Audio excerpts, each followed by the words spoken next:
very often in a setting scenario, the objections you're going to get are, hey, I'm busy right now. Can you call me back?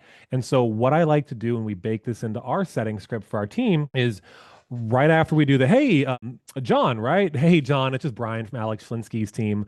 I know I'm actually calling you out of the blue, and so I didn't want to take up a bunch of your time because I'm actually between calls myself, but you run a marketing agency, right?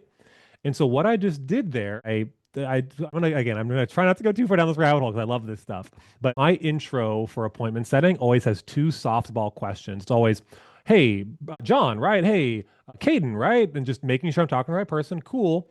Then I can go into my little intro spiel where I take away the objections that they might have, and then I go in my next softball question of, hey, you run a marketing agency, right? Or hey, you were recently looking for health insurance policies, right? Or hey, you were a very easy to answer binary question because the person asking the questions, guys, is the person leading the conversation. It's very hard for their brain to ignore a question. If you ask too wide open of a question too early on, or you give them the door to give you an objection and you go like, hey, like, how you doing today? Or if you give them any opening there in the beginning to give you an objection, you didn't take it away. Now you're playing defense. And so, but what I did there between my two softball questions of confirming their name and a quick just qualifying binary question about them, their business, whatever they're what they're looking for, is that frame around, hey, I'm actually between calls myself, and I know I'm calling you out of the blue, so I didn't want to take up a lot of your time.